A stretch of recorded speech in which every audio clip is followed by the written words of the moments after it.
Houkhre Manipurda thokliba irang asida mahiroi Linthoi amadi Hemanjit anibo minungsi leitana hatpikibagi viral oirakliba photo sing asina maram oiduna ngasi nongmanini asida Imphal manungda leiriba school singi mahiroi sing amadi tongan ba maikaidagi mihat paputho achumba wayal pio haiduna tho haurakliba irang asiga mari leinana ngasi numidang pung 7:10 taba matamda Chief Minister gi Bangloda Honorable Chief Minister atai Minister Singh amadi print amadi electronic media gi mioi singa paugi mifam ama pangthokre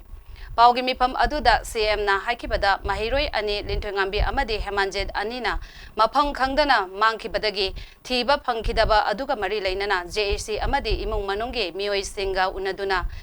Miyamgi apambagi matung ina CBI da haukiba August ki 19 da Thijinba sinakre handak mobile internet hanglakpadagi makoi anigi photo sing viral oirakliba asida mahiroi singna achumba wayal phangalo haiduna irang haurakliba asida ngarang athengbada Honorable Home Minister Amit Shah ga phone da wari sanaduna athuba matamda wayal phangannaba honagani haina phongdorakhibaga ngasi CBI gi Special Director Sri Nagar amadi DIG ama yauna mioi mangana saba team ama laktuna ngasi chingnaba spot ta changsinkhre Horel athengbada CM ga unagani haiki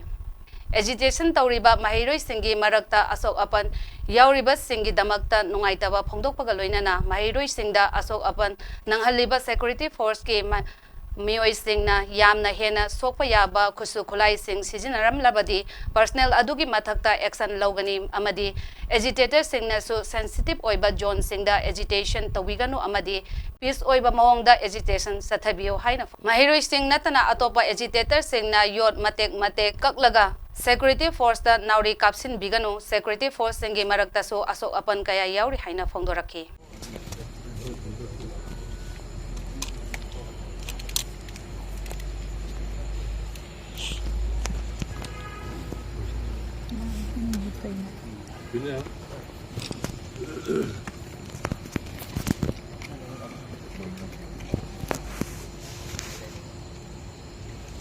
Good evening, Honorable Minister Singh, Honorable MLA, Chief Secretary, aduga media friends, I am punama. Houkhre July gi tarik 3 tagi mafang khangdana mangkhibi sanapi ka Isanpi Linthoi aduga Ichanpa Hemanjit ba moigi Hongul liraga lakpadu ngarang si nahan si suddenly igi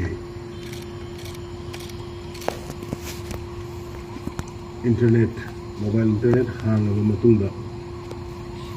moigi ashiba leigidabagi photo video viral oirakpadagi mayam moigi sumaina Houkhre habise confirm almost tawre hena logba tare aran moigi video dugi matungina photo dugi matungina adu hairiba moina tawrammiba thabak thawong pikraba nupi masa dunu tawbiramiba madugi crime yang heinous oiba crime ni aduna state government na akoi strongest term da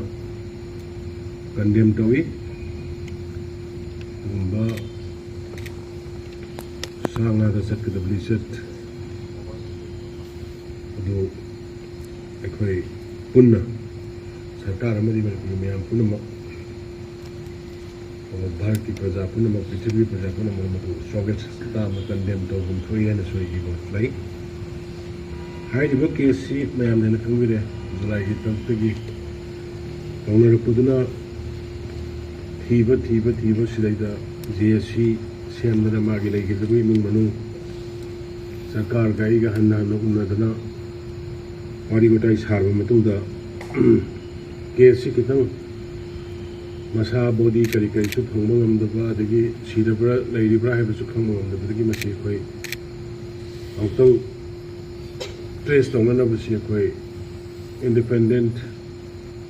organization amada sinasi haina tawbadagi family amadi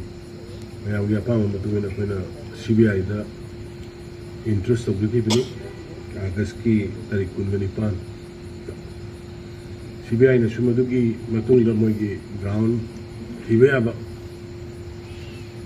tirungani madu aino uruba ya dai government side tagi adu marang anahan suddenly hairiba Chanupi ga Chanupa ga yamna nuaitaba moigi photo viral orakpadagi khudakta ꯑꯩꯈꯣꯏ ꯃꯊꯪ ꯐꯥꯎꯅꯔꯒ ꯇꯧꯕꯗꯒꯤ ꯍꯥꯟꯅꯗꯒꯤ ꯑꯩꯈꯣꯏ state ꯒꯣꯔꯃꯦꯟꯅꯁꯨ ꯃꯣꯏꯒꯤ track ꯇꯧꯕ telephone ꯃꯣꯏꯅ ꯏꯆꯥꯁꯤꯡꯅ ꯄꯥꯏꯈꯤꯕ telephone ꯑꯗꯒꯤ ꯀꯅꯥꯅ ꯄꯥꯏꯔꯤ ꯀꯗꯥꯏꯗ ꯇꯧꯔꯤ ꯑꯗꯨ ꯑꯩꯈꯣꯏ ꯁꯦꯟꯅꯔꯒ ꯂꯥꯛꯄꯅꯤ ꯑꯗꯨ CBIꯒꯤꯁꯨ ꯃꯣꯏ ꯁꯦꯟꯅꯔꯝꯒꯅꯤ ꯑꯗꯨꯅ ꯉꯔꯥꯡꯁꯤ ꯑꯊꯦꯡꯕꯗ honourable union home minister Amit ꯁꯥꯍꯖꯤ Chan dina phone torkanda sigi kesi yamna nungaitaba yamna haina soiba bioibana tahoidaba poni hairiba isa ani gi sadan photo lakpadagi thengeriba mayamda piriba emotions, sentiment, mayamdu phadabu ngamdabdagi lambida sorokta ventilate tawna tholokpu singda bhab tanadabagi oiba yai the security reason gi oiba yai hyper sensitive zone da changobagi oiba yai any oiba yai adu satri singda yang kahenba Maongda security forces things na light ground ate sokpa yaba panba yaba kakpa yaw modi madu government madu tolerate toroi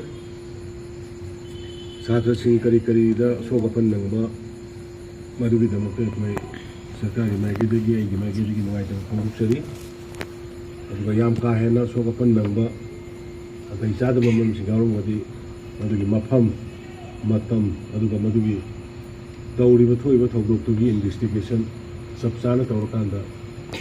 akhoi justice pina blakna gani akhoi forces ni haraga so khoi sai su singa mawung ka daba treatment tawragadi madu so khoi tumina leiroi moi matakta kai sabsaba disciplinary action lokatani aduga amaromda amuk agitation tawbiri ba isa sing samsam no thokcharakpa lambida nungaitabagi pendaba phongdokpa thokcharakpa singdagi matungda lepaga nakanda lepaga satra sing chunataba aduna irang thongnanaba yot matum kaaga nauri maru toroga kapsanba sigi koi information su video recording su ko delay adu yaringi masima satra singi oiba satri singi oiba moment am freely peaceful in conditional marakta koi atopa political hand yauksanba khosanba tawraga di isa singi soknana maram oigani aduna madu maningda marumda numbaga tawbada mu yobigano police mayamam su soy soknaramina saunara Calling the Mangas, a quick zatting out the one. Aduna, hide Waham Simaga. I security forces in the show to restrain